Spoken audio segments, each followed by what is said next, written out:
In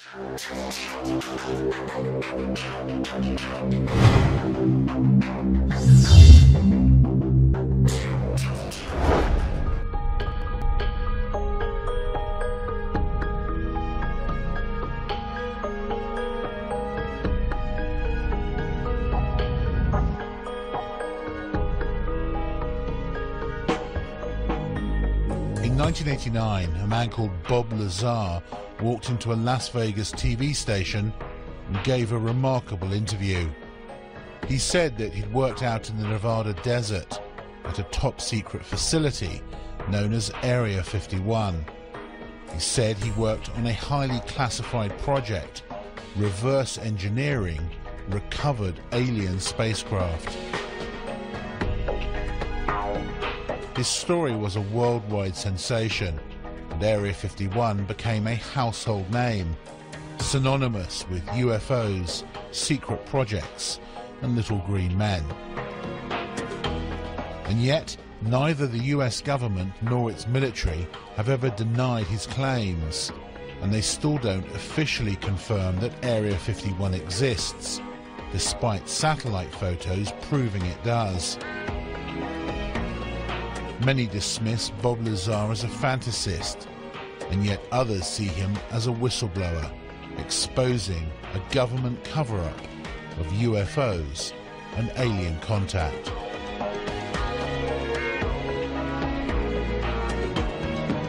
A once-secret airbase in the Nevada desert is marking an unofficial anniversary today. Area 51 was one of the most secretive places on the planet, but that anonymity vanished forever because of what happened 25 years ago.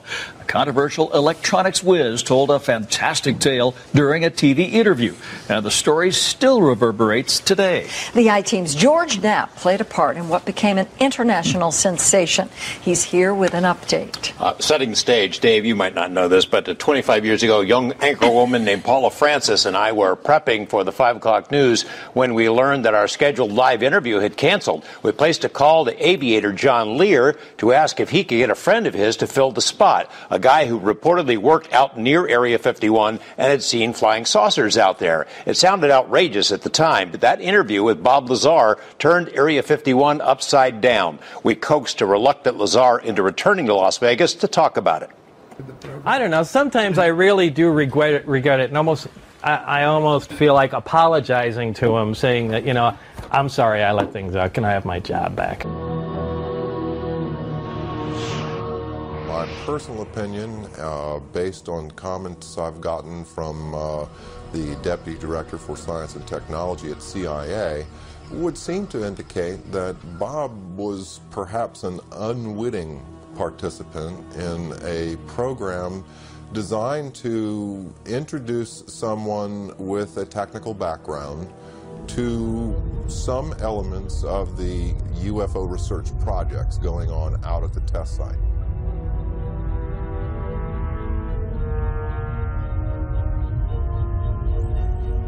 I have no doubts that Lazar actually was in a place where top secret investigations were going on.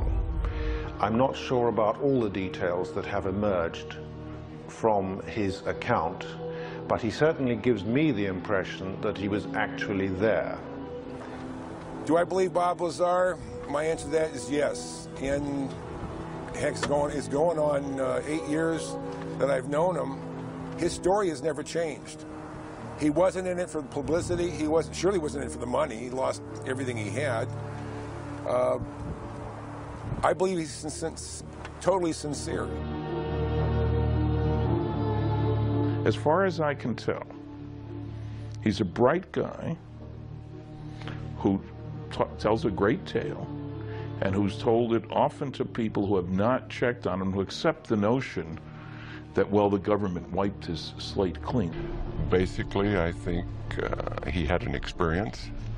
I think he saw some things that shocked him, was subject to some conditions and experiences that were very unnerving to him and very profound.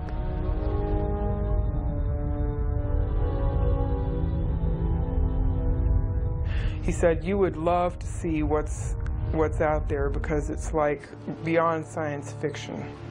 He said, and I wish I could talk to you about it, but I can't. And that's as close as he ever got to telling me anything that happened out there. You'll find many people who have seen these discs. Question is, where do they come from? Bob Lazar may be one of the few people who can tell us that they're from somewhere else. I've no doubt that there's a relatively small number of people within the intelligence, military intelligence and scientific and technical intelligence community who are aware of what's going on, and an even smaller group who are actually organizing top secret research into this phenomenon.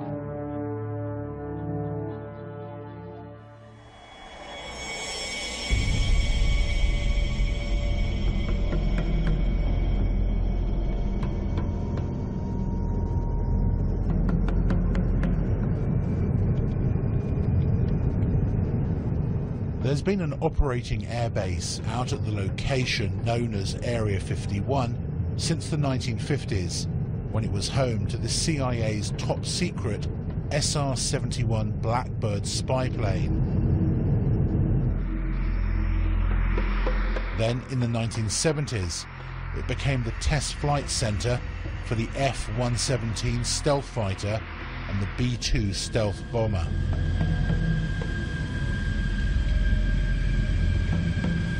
It's fairly public knowledge that we have a super secret facility in the mountains in northern Nevada, referred to as Groom Lake, Area 51 of the Nellis Air Force Base test range.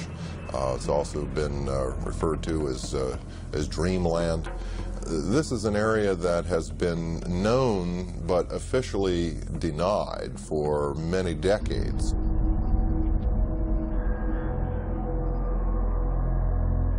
All of our super secret aircraft have been developed and test flown out in this particular area. So it only makes sense that if you have something as sophisticated as a flying saucer and the related technology to that, that would certainly be one of the prime locations you'd want to go.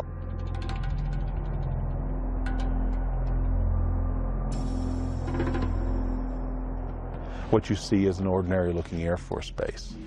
It's nothing to write home about, but because the government won't talk about it, everyone wants to see it. The military has never said there are no UFOs. It's never directly denied any of the Area 51 stories. It would have been so simple when these claims came out, these Papoose Lake claims, for the military to simply say, look, we have nothing there. They could take a few reporters to this area and show them. Nothing there. The military hasn't done it. The military has stonewalled. It has remained silent. And that's the most damning thing that they can do. Area 51 to this day is not acknowledged. That is to say, the Air Force does not admit that it exists. This status has been maintained very carefully, particularly in the last few years. The puzzle is that the base has clearly been very active for quite a while, and you can see that there are about 700 to 1,000 people traveling from Las Vegas every day. So essentially the bulk of what has gone on there in the last 10 years has not emerged from the black. This airplane was, the program was terminated. The airplanes were put in mothballs for 20 years before they admitted the existence of the aircraft. There's programs that they're working on today that are 50 years ahead of anything that you and I can even conceive of, and that we may never see the light of day. Would you say it's America's most top secret military base? As far as an operational test facility, it's probably the most secret test facility in the free world, yes.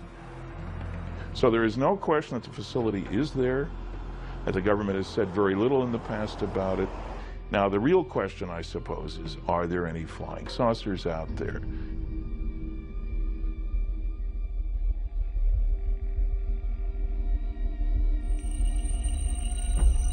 No one had associated flying saucers with Area 51 until Bob Lazar's interview hit television screens around the world. He said that he worked at an underground facility called S4. The top-secret project was codenamed Galileo. They would call it a specific time. For instance, the operator would say, "Mr. Lazar, it's now 4:15 a.m. We expect you to be at McCarran Airport at 4:45. Your plane will be leaving at such and such time." I'd drive there, check in, board the plane, and the plane would fly out to Groom Lake. It would land there. I'd get off the plane and wait, and there would be a bus to take me and whoever else was going to S4, Papoose Lake, which is about 15 miles south of there, and then I would check in at S4. Tell me about how you felt on your very first trip out. The first trip out there, it was actually very exciting because it seemed so cloak and dagger to me, especially after I got in the bus with the blacked out windows. I kind of thought that was neat. Drove out to the site, and then it was checked in, guards walking around with guns, and I was sure what I was working on was going to be pretty fascinating. He says that within a few days of working out at S4, he was shown an actual flying disc in one of the hangars. When I was brought in by bus, and for the first time, one of the hangar doors, the one on the end, was open. The bus drove up and we stopped there, and clear as day in the hangar, taking up almost all the hangar, was the disc. Looked like something right out of a science fiction movie.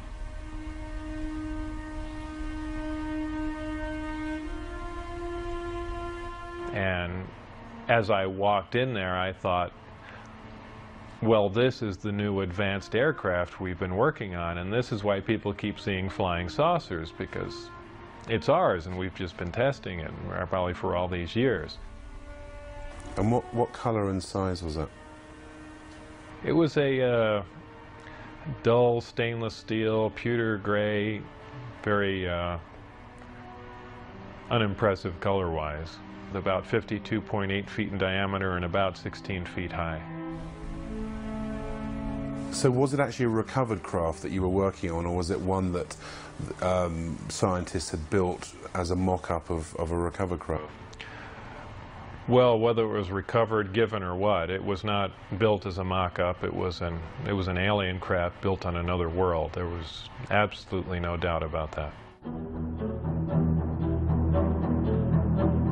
Lazar claims that he was one of only 22 people who had something called majestic clearance to work on the craft itself.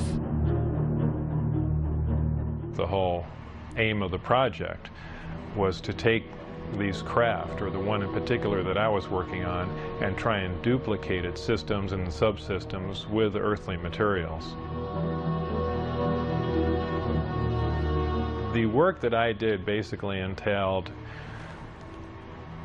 back engineering the power and propulsion system, and I opted to start with the power, the reactor that ran the craft.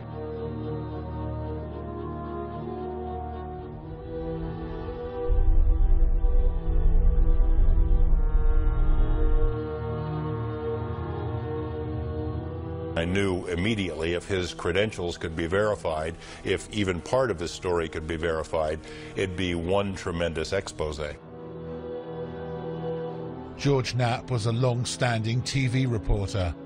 He'd heard enough of the UFO rumors over the years to appreciate how big a scoop this could be if Lazar was telling the truth.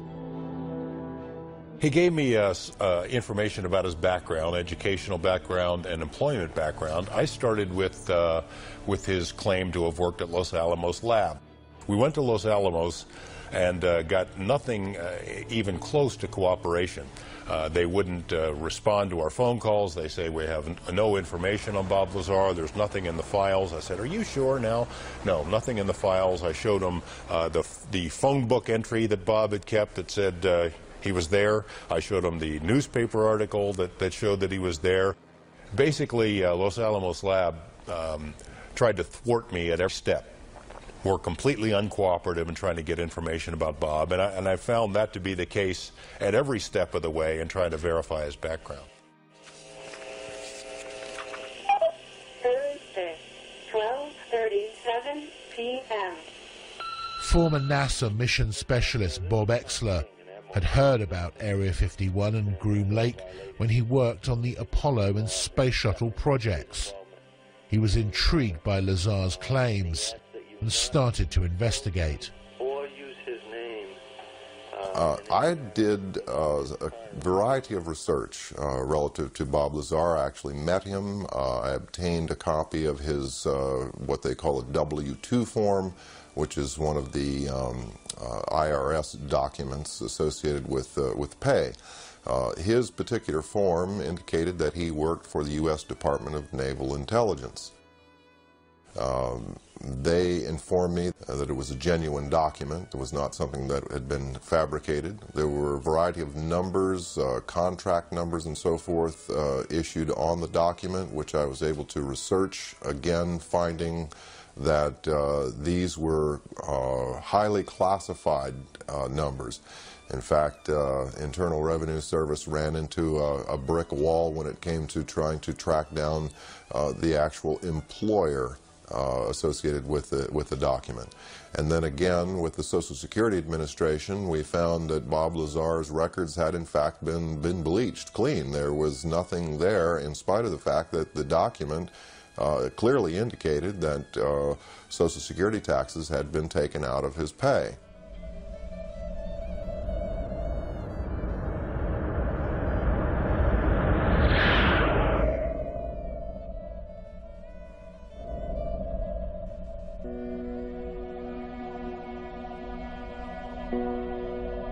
Not everyone who's researched Bob Lazar believes his claims.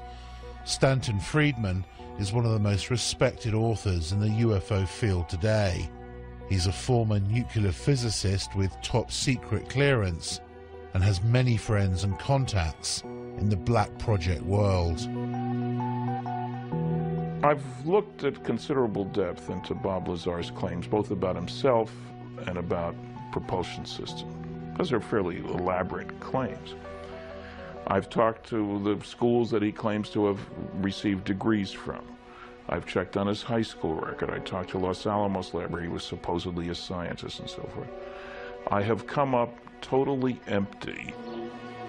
Now, when a guy lies like that, you get very wary.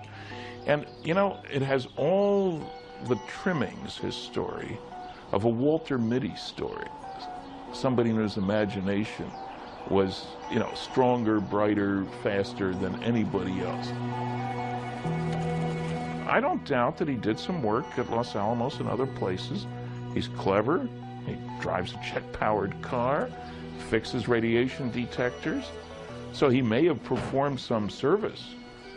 But I can find no reason to think that he worked out there on a flying saucer. I mean, I had to wonder whether this guy was making this stuff up, but then I see the phone book and I see the newspaper article, and I talked to people who worked with Bob at the lab and who said, in fact, that he did work on classified projects, yet no one can find any records of his background. The people that I worked with, colleagues, the people I went to school with, obviously knew I was there, and people at Los Alamos, I was friends with, and people that worked under me and alongside of me knew I was there and, you know, cooperate what was going on. But, you know, officially, it's very difficult to get information for the people in charge. To further prove his claims, Lazar agreed to take a polygraph test, which he passed. The thing that is interesting about polygraph is that if you're embellishing or if you don't completely believe what you're saying, it is very, very easy to detect. All it really will tell you is that the individual believes with 100% conviction that what he's reporting is exactly as he recalls and as he believes it to be. And that clearly was the case with Bob Lazar. Now, could his perception have been a bit askew? Yes, that's possible, but he clearly wasn't lying. I think Bob is even open to the possibility that perhaps he had been used in some sort of misinformation or disinformation campaign. I mean, look at him. He has a pirate flag floating on his house. He races jet cars. He likes fast women. He likes guns. He's technically capable, so in that sense, he may be perfect for this kind of a program. Technically capable, scientifically knowledgeable, and yet completely discreditable at a moment's notice. If you wanted to test public reaction to a story about Area 51 and then suddenly discredit it afterwards, Bob may have been the most qualified person in the country.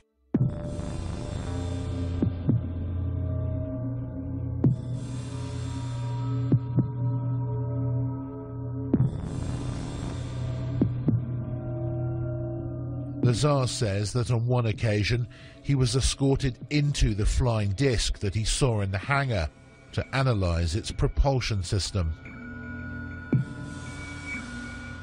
It was obviously made to be piloted by something smaller than the average human being, very cramped in there. What were the size of these seats that were in there?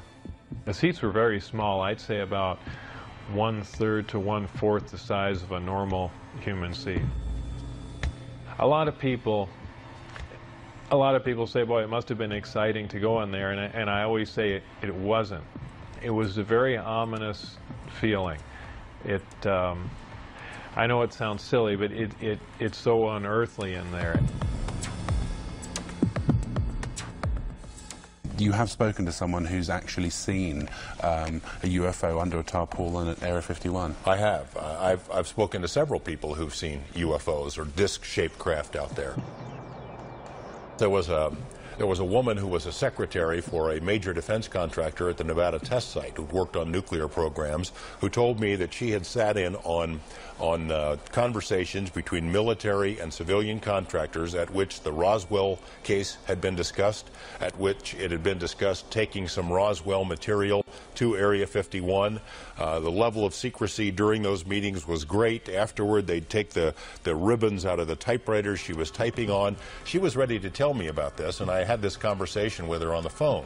The next day after this conversation takes place, she's visited by two men who say that they work for the company she used to work for, reminding her that she is still under a security oath, told her, we know that you do a lot of traveling back and forth, a lot of long drives between Las Vegas and LA. We'd hate for something to happen to you or your family. No interview. I mean, it happened again and again and again. Same scenario.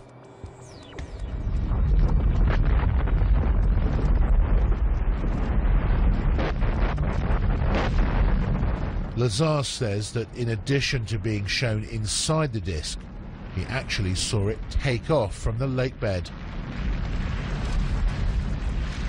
I was brought into the hangar for one of the short duration tests, and the craft was already outside on the lake bed, and that was pretty much of a marvelous sight. It's a huge thing. It's like seeing a house lift off the ground. You can't imagine the energy involved to do that.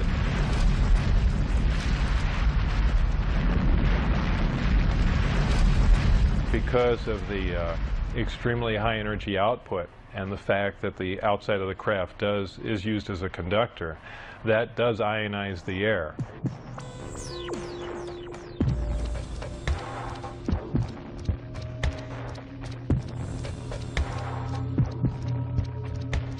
And the crafts do, as a byproduct of this, glow at night, much like a fluorescent tube will light up. So, you know, bright, strange, jumping lights in the sky, that does explain that.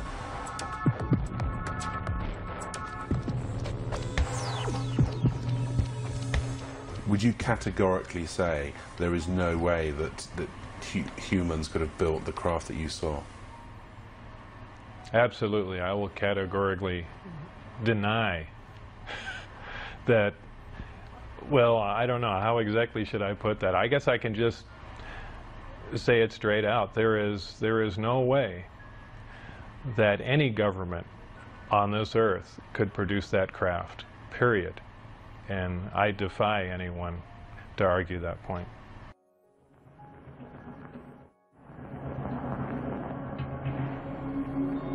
One of the big questions that's hung over this whole story is whether Lazar saw a man-made flying disc and not an alien spacecraft.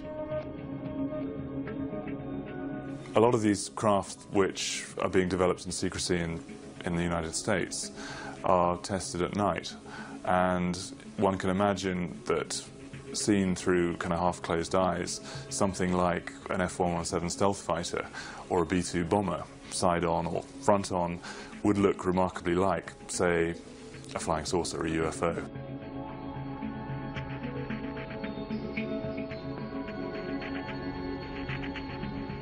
You see an F-117, or you see tacit blue, or you see a B-2. Particularly if you see it from some fairly unusual angle, you're going to have a very hard time relating that to conventional aircraft. Some of these things can look very strange indeed. So, you know, an unusual but decidedly terrestrial aircraft can certainly present the appearance of a disk from many angles.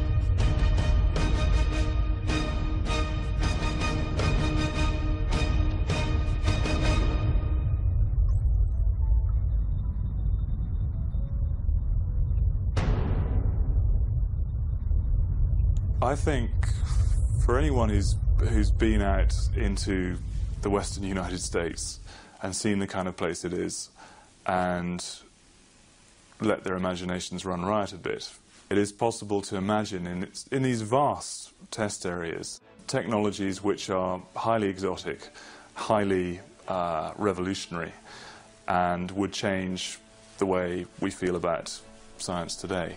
However, to say that that is alien science derived from beyond this world, I think is something which is just, it is unbelievable. It's too much to absorb.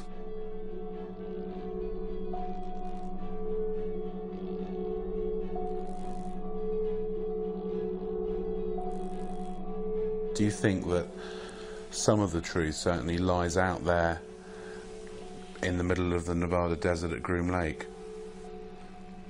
I would expect that some of the truth may very well lie out in the desert near Groom Lake.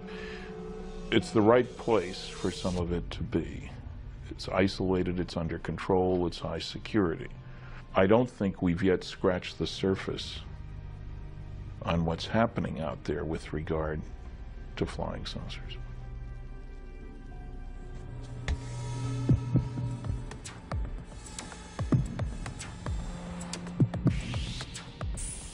According to Lazar, the craft that they were secretly testing out in the desert at night used an exotic anti-gravity propulsion system.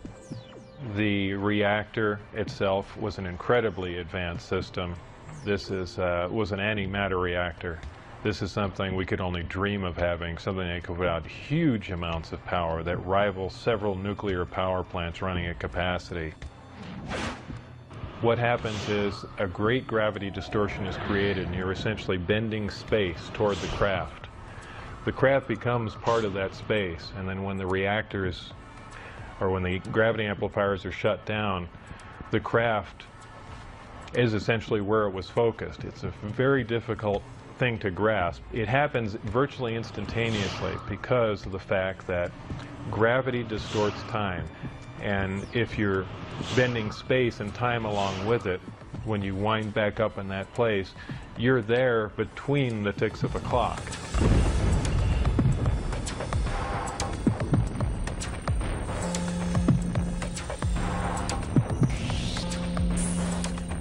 Looking at nighttime video films out in the test site area, We've seen video of craft that were luminous, that would move across the sky as if it was skipping a stone across water, or sort of a sewing machine effect. What we see across the screen are a series of lights, of dashes of light, as the object moves from point A to point B.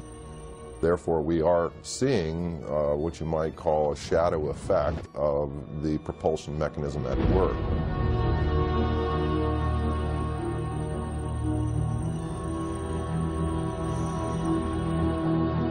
Bob Lazar is not the only person who's come forward and claimed to have worked out at the base on flying discs.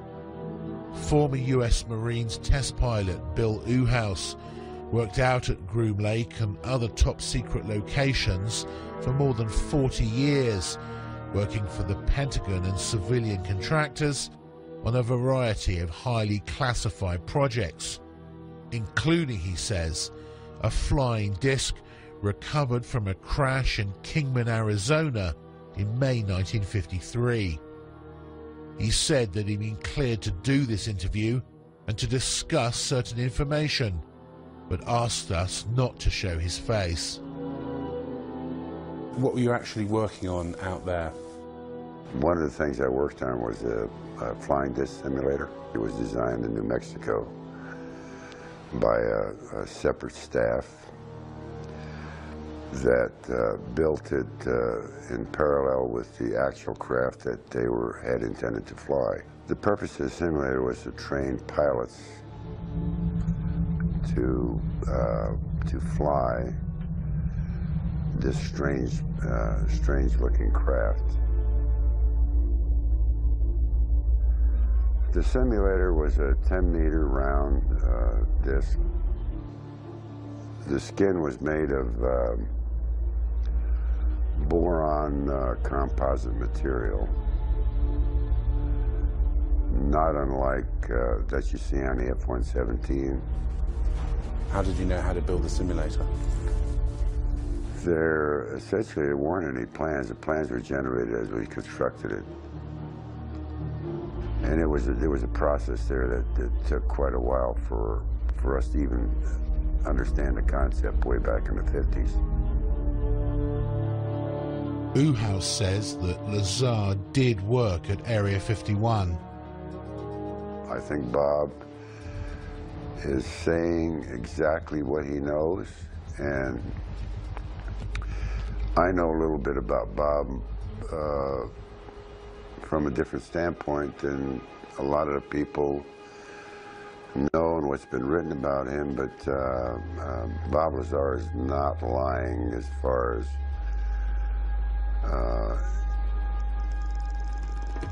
his place and position and the activity he was involved with at the time, although some of it, you know, he couldn't recall, but there's a lot of reasons why Bob was hired, number one. You know, here's the thing. Take a guy like Bob, send him out there, you know, somebody said, you know, aliens, blah, blah, blah, blah, blah. You know, all of a sudden you're thinking about 9 alien crafts. You know, they may have not been 9 alien crafts. Bravo 7014, contact departure, good day. Do you believe that the government has recovered alien spacecraft? I have no doubts whatsoever that the United States has actually recovered a number of extraterrestrial vehicles. And what do they do with them? I think that since 1947, there have been efforts to try and duplicate the technology, what is referred to as reverse engineering. And I don't know how far they've got, but some reports indicate that we've actually been test flying within a limited area actual alien vehicles or terrestrial vehicles, United States vehicles which have been made using alien technology. Could these not just be military aircraft? Well, I think it's quite possible some of them are military aircraft. I've heard from very reliable sources, including a leading specialist on unmanned aerial vehicles, that we have developed some disc-shaped platforms for aerial reconnaissance, some quite small, maybe some larger, which are being utilized by the Americans and have been built by the Americans. That's 6389 Delta, Las Vegas Tower, runway 19 left taxi, in position and hold traffic crossing downfield. Thank you, sir. 89 Delta. Was it a hard secret to keep? It was a virtually impossible secret to keep. But I did play by the rules, and it caused a lot of problems. It caused problems in my family life. I mean, imagine being married at the time, and you know, you get a call, you know, perhaps at night, and a strange voice on the phone. Okay, you disappear, you can't tell your wife who it was on the phone, where you're going, and you come back, you know, sometime early in the morning. I mean, what is she going to think?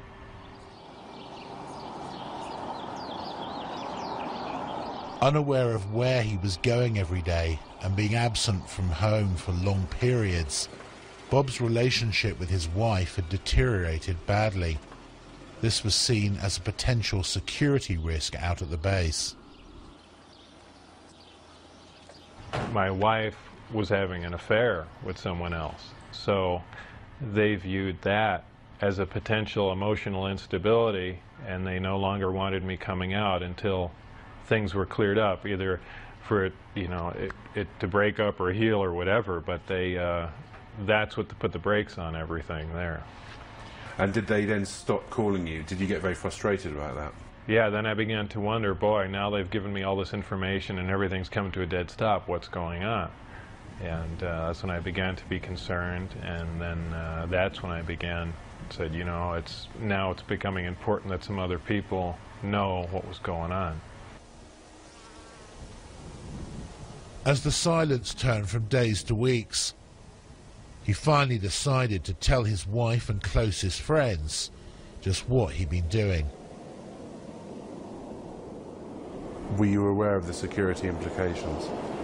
I was quite aware of what could happen, but I was also aware that these guys would go to any extent to keep their secret, and certainly not have someone that was on the inside running around. And I didn't think it was beyond them at all to make me disappear. Whether I mean, who knows? I know it sounds more like a movie, but I didn't think it was beyond their capability to kill me, just to stop the word from getting out. Bob knew the test flight schedule for the discs and took his wife, his best friend Gene Huff, and another friend John Lear out to the desert near the base on a Wednesday night in March 1989.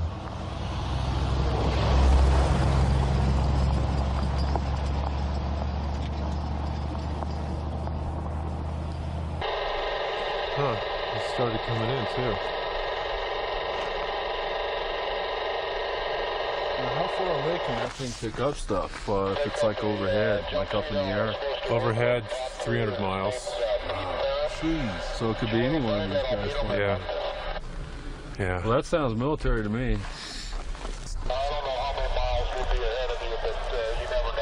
Yeah, yeah. I bet you that's what this is. We got. Oh. You see that? Whoa. Yeah. What was that? Did you see that light just come on over there? That just I was looking right at it. Yeah. Here, let me check it out. Well, that was a shooting star. Right above it was a meteor too. No, there's a steady light. No, it's a steady light that just came without on. Any kind of.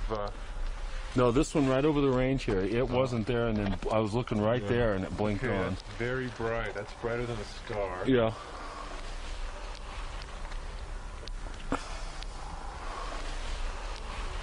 Huh? Doesn't look like landing lights.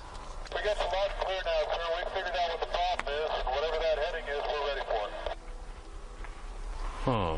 Interesting. Okay, just changed course. Oh.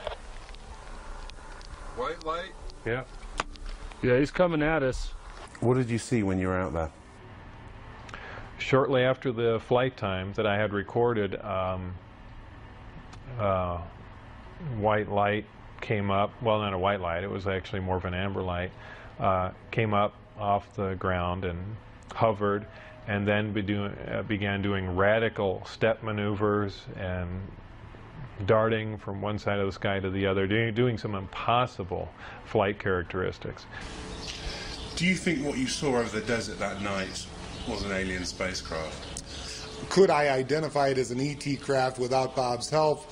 No, it would have been like I said, an elliptically shaped saucer doing, just doing moves that we're not capable of, but I could not say that, no, this wasn't some advanced Earth technology. We got the log clear now, sir. We figured out what the problem is, and whatever that heading is, we're ready for it. That would be a UFO. It's not blinking, it's not conforming to any sort of FAA lighting regulations, and there you're looking at it.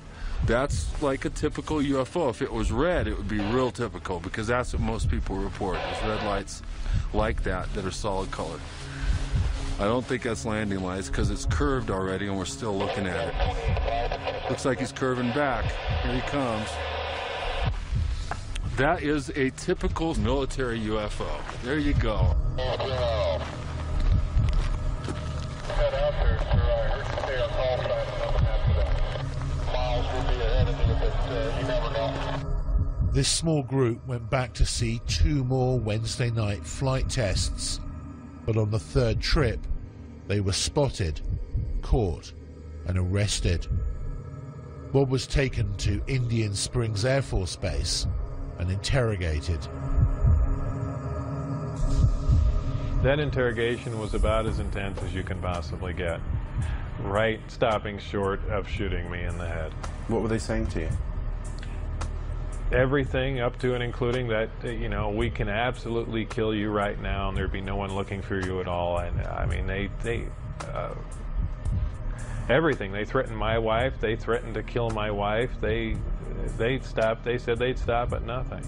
They said they thought they made that very clear. They couldn't believe that I had taken anyone out there to show them that, much less left with information like the flight test data, and wanted to know what else I had said, who else I had told specifically. They were crazy. They really were. They were completely out of control.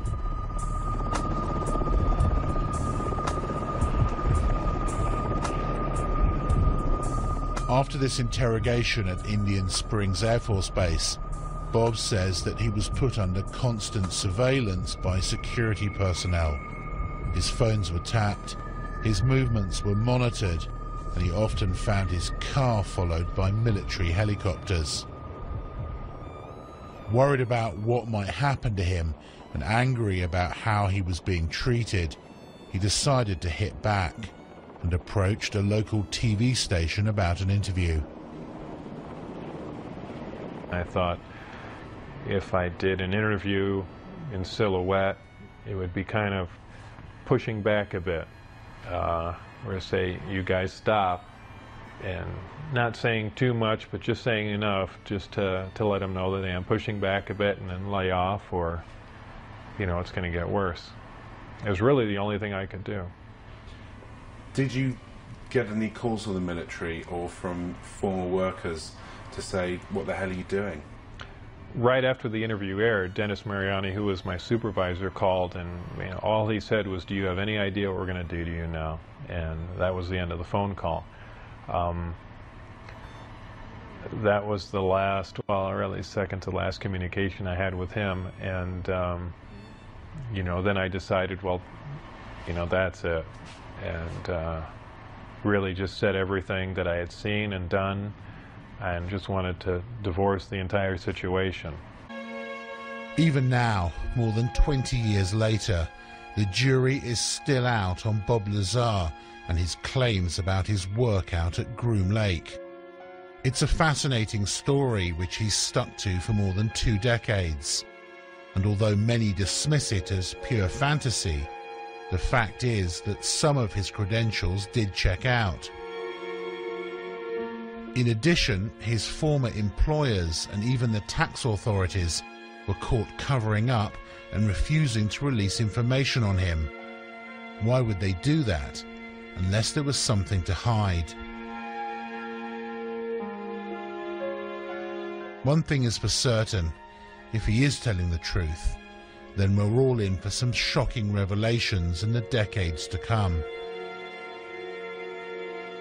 Is the government ever going to say, you know, we've been lying to you for 40 or 50 years? Not a chance. I believe they'd stage an event that is much more like what they do. They'll take a big cargo plane or C-130 or something, take one of the old discs that they've, you know, analyzed time and time again and finished with, go up to a high altitude and push it out the back and then go fly away and say, oh, look, the first disc has crashed. You know, here's a flying saucer. I mean, I can almost guarantee that's the route they'd take. There's nothing on their radar from the other. Certainly there are a lot of questions about Bob's background that have not been satisfactorily answered.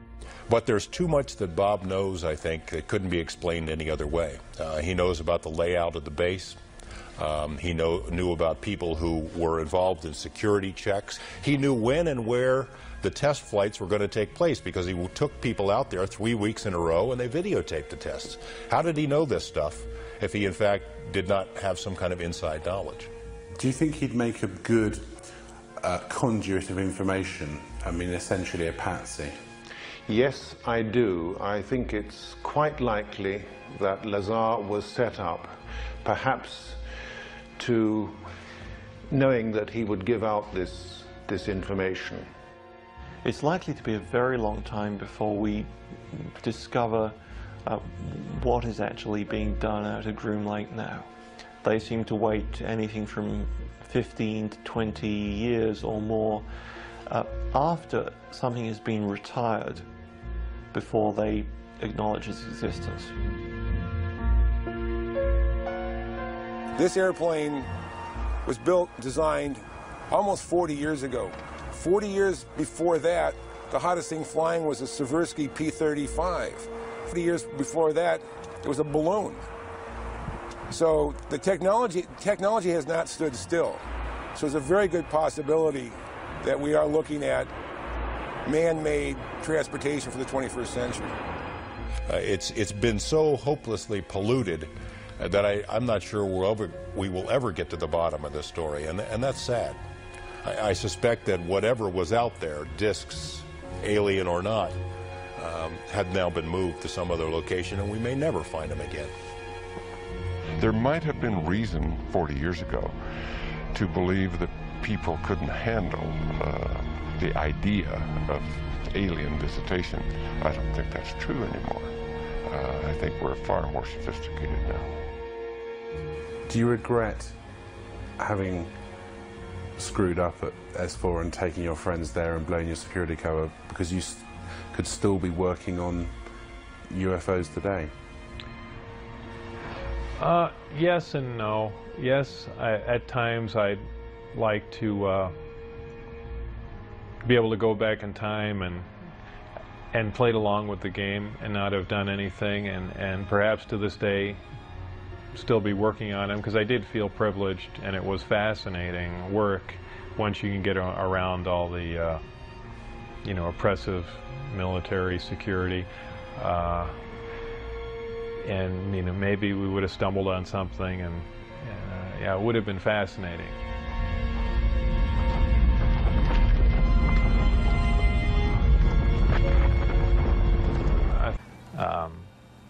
The craft lifted off the ground, virtually noiseless, other than a small corona discharge on the bottom of the craft, indicating the presence of high voltage. That dissipated at about 30 feet, and it stood there completely silently, and moved over to the left, to the right, and sat back down. That was the entire test. However, that was an extremely impressive test. Maybe to someone that really knows little about science or anything, that wouldn't be a whole lot, but you have to realize this craft was about 52 feet in diameter. I don't know exactly how much it weighed, but it weighed a lot. And this was quite a scientific feat, to lift something completely silently, under control, and you know, perform a maneuver like that. The craft itself was, I assume it was metal. It was cold to the touch, that's why I say it was metal, but it was a brushed aluminum, actually just an unfinished stainless steel, not shiny, finish to it. had no seams. It was as if it was injection molded from one giant die. I was completely amazed. I can't really reflect on how it made me feel, but that was exciting. How would you define gravity? Could you describe in layman's terms its basic principles for us? Gravity is something difficult to explain because it's something that we essentially don't understand. It's just something that we can observe. Not much is really known about gravity. There are many theories about it, but they are just mainly theories. There's theories of gravitons, which allege that these are these subatomic particles that act like an attractive force like gravity that exchange between two pieces of matter. There's also a theory that gravity is a form of wave, an electromagnetic wave. But basically, gravity is a force. It's the attraction. It's the inherent property of matter to have gravity, a mutual attraction for each other, and it's basically all that we really know.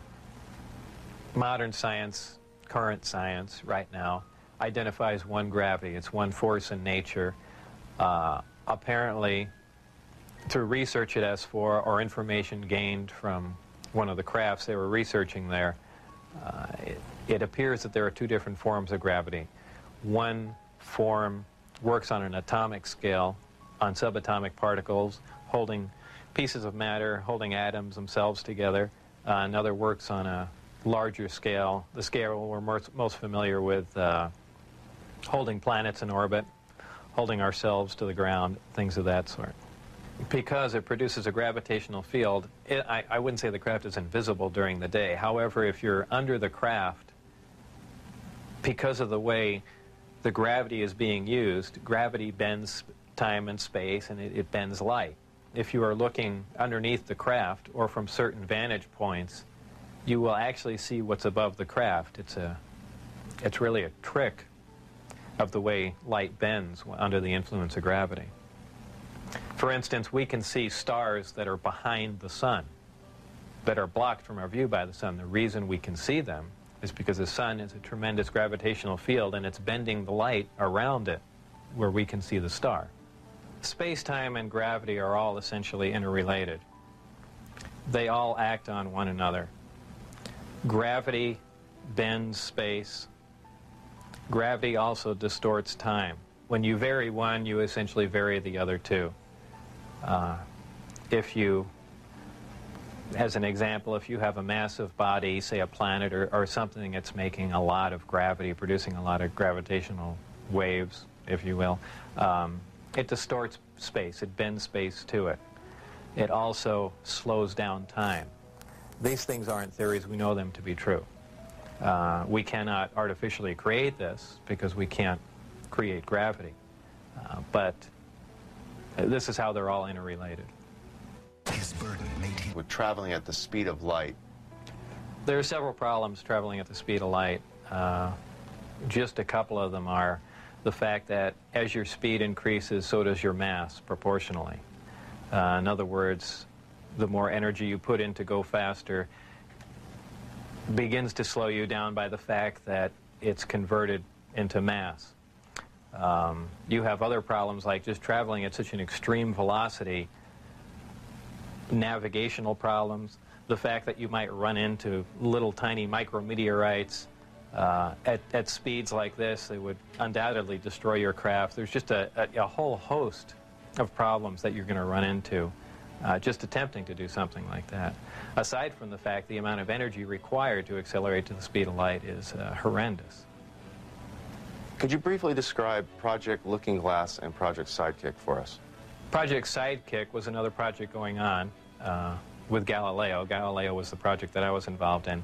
Sidekick dealt with any of the weapon potential of the craft, whether or not the craft had a weapon in it or could it be used as a weapon, but it had something to do with some sort of particle beam configuration where the gravity generator can be used as a lens to focus a weapon of some sort, similar to the SDI device we were working on in the 80s, but with the potential of a focusing device using the gravity generator.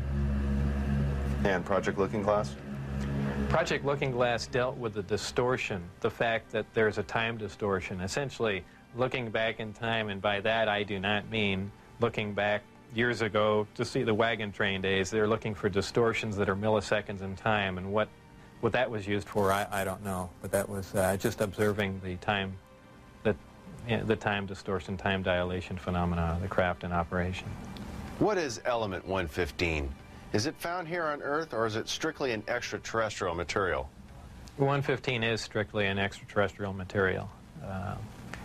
It probably occurs naturally in some other places, maybe other star systems. Some people not familiar with science or chemistry say, well, that's ridiculous, all the elements occur on Earth, but that's not true. There are elements on the periodic chart that aren't found on Earth. I believe the Heavy Ion Research Lab in Darmstadt, Germany, has reached element 112 recently. So 115 isn't that far away. And when they synthesize it, it's not like they're making a couple ounces of it. They're talking about 1 or 2 atoms of it. To make any usable quantity of a heavy element like that is virtually impossible. Element 115 is in the top of the reactor. And the base of the reactor apparently is a small, something similar to a cyclotron. It's a particle accelerator. A particle is accelerated to high speed and then deflected up a small tube, and it's aimed at the 115. This transmutes the 115, similar to the way we do that in a normal particle accelerator. This causes a reaction, a radiation emission that we really haven't seen before. It produces antimatter. This antimatter is guided down a tuned tube and reacts with a gas. When matter and antimatter react, they convert to 100% energy. This energy is converted, heat energy, is converted to electrical power in the reactor itself. This is done through a thermoelectric converter. And this electrical power is used to power other subsystems on the craft, though there is no wiring, as we would know it. Also, that's almost a byproduct of the reactor. The reactor also sets up a gravitational wave from the 115 being bombarded. This gravitational wave is present at the top of the reactor and is essentially guided in the same way microwaves are guided, through tuned tubes. And this goes to their amplifying cavities and through the projectors that are in the bottom of the craft. With the gravity generators running, is there thermal radiation danger to the crew? There is no thermal radiation while the reactor is running. The thermionic generator is 100% efficient, which is in violation of the first law of thermodynamics. But in fact, it works. Element 115 is stable. And for those familiar with chemistry, we know that elements with higher atomic numbers have shorter and shorter half-lives. However, when you reach a certain point, they call it the island of stability. There is a place, and we've theorized this for a long time. Somewhere around 114 to 116, there should be an area in there where the nucleus of the atom is geometrically stable, with protons and neutrons, where it no longer decays. It's not radioactive. 115 is, in fact, this element. In fact, it does occur again somewhere around element 247. Of course, we're nowhere near synthesizing that. We can only, predict things like that. But that's where 115 is. Did the aliens, give us element 115 in large quantities? Whether or not it was given to us, I can't answer that question. However, I was told that we have 500 pounds by one of my co-workers. How it was obtained and where exactly it came from, I don't know. Whether it came in one of the crafts or it was separate cargo somewhere. Anyone can speculate, but I was told that was the figure. You were able to get away with a sample of element 115. How much did you get away with? No comment. Several nighttime test flights, unofficially, while off the base. What did you see? The test flights I saw off the base, actually the best test flight was witnessed by my friends who I brought out there. At the exact moment the craft was hopping around and doing some really impressive maneuvers, I had turned around and I think was looking for the video camera or something to that effect, but I missed some of the most impressive maneuvers. But the craft was similar to what was done before that I had seen close up, other than the fact that it went above the mountain range, moved a much greater distance at a much higher rate of speed. How were you able to find out about the test flight schedules?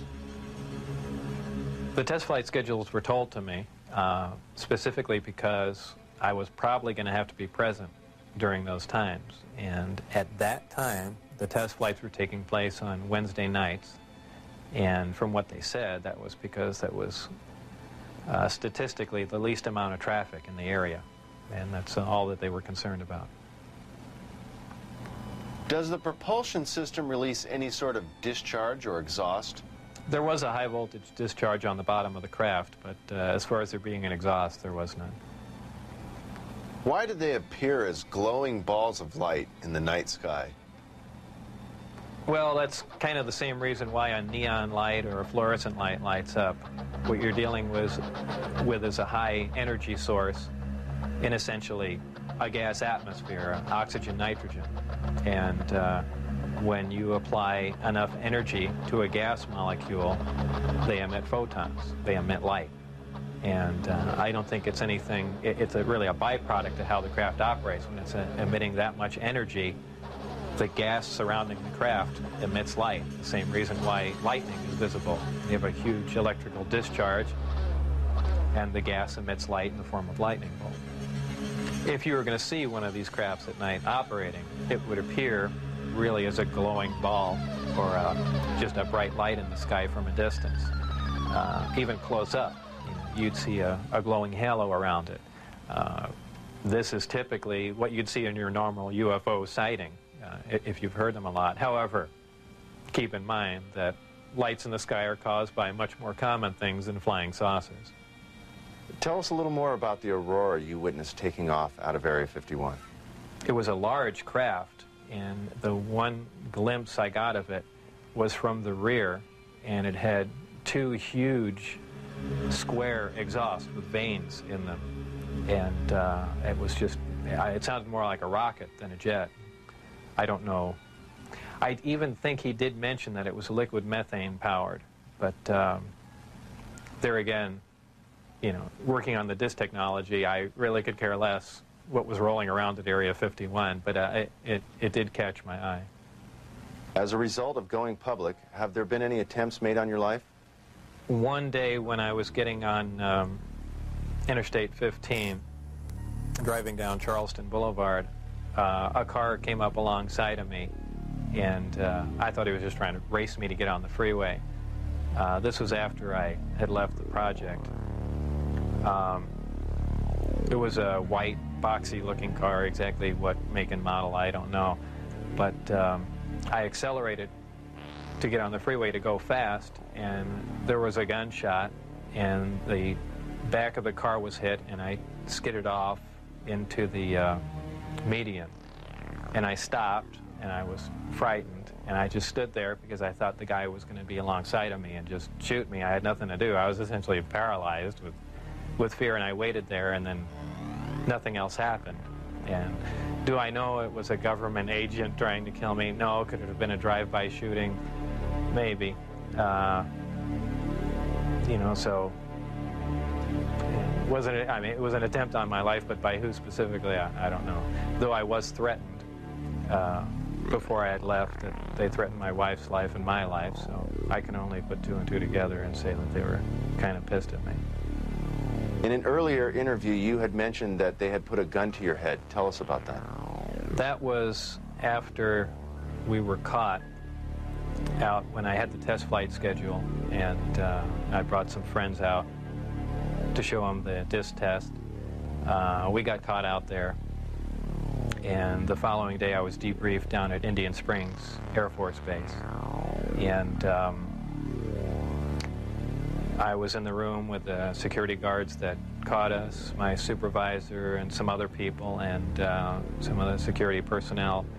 Yeah, they were essentially grilling me about security and, you know, how could I possibly bring people out there, and I guess I wasn't as responsive as they would like, and they got in my face, and one of them pulled the sidearm out, you know, just pushed it against me. Have you maintained any contacts with your colleagues out at S4? No, I never heard from anyone other than for a very brief time after I left.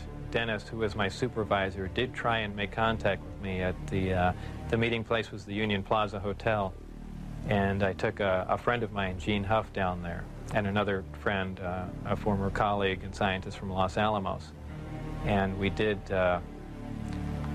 saw him, but I also did recognize some security personnel walking around there from S4, so whether or not it was a setup or what was going on or he was trying to talk to me, we never found out, and we left. It just was a real strange situation. I never heard from him since. As we enter the 21st century, how has your experience changed your beliefs? Well, if you want to word the question, how are my opinions changed? I would say considerably. And before I was at S4, I was more or less one of the guys that thought, you know, all these government conspiracy and UFO buffs and things like that were complete lunatics. I even remember before I was involved there, a friend showed me a little newspaper clipping and said John Lear was giving a lecture who was touting that aliens from another world came to Earth and there's 70 different species, and I remember laughing on the phone that this guy had lost his mind. And I was also under the impression that, you know, boy, the government's all for the people, and they, you know, they're out here to protect us and all that. You know, after the experiences I had there, everything is completely turned around. You know, the government is doing everything but looking out for us. I mean, the only thing they're looking out is for themselves. You know, obviously the ET craft do exist. Something had to build them, so there must be aliens. And since there are, and the craft are there must be some sort of factory and an entire civilization somewhere. And if in fact that is true, and it apparently is, then there must be others. Actual crafts and technology from another world. And that's probably the most important event in history. It kind of moved from science fiction into reality in my mind. And it really just, I guess, opened my eyes. Let's go! Whether or not we can duplicate them. If we can understand what a device is or how something operates or what its physical makeup is, that's great. But if we can't duplicate it, it's useless to us. So there's really two phases to the project going on there. It's understanding what we're looking at, and then once we understand it, is can we duplicate it with earthly materials and earthly technology? And, you know, unless we've got a handle on both of them, all that technology is useless to us. And if it turns out we can't do that, all we have is one single prized possession that we have to take care of, and that's it. After all that's been said and done, would you do this over again? What would you do differently? I would probably have played along for a longer time. I would like to have known a little bit more about the technology, and probably kept quiet if I could have. And possibly never have said anything. I almost wish I had done that. You know, it's it's really only caused headaches and problems. But I believe if I was given the opportunity again to go back in time and redo it, I think I pretty much would have just shut up and gone along with the program. I would have much preferred that instead of the Navy or whoever it was that hand-picked a few renegade scientists here and there, that they turn it over to some more qualified people. Obviously, I was not the most qualified person on propulsion or field propulsion or anything of that sort. I was just some guy. I mean, they could have picked, I could have named 10 or 12 other guys that were more qualified than me. But, you know, if they turned it over to the scientific community and not just a couple guys here in the United States. I mean, you need a large group of people in a large lab to research what's going on there, not a little quiet installation. It's the security itself that prevents them from getting anywhere. I mean, they never do work hand in hand. You can't have a military mind.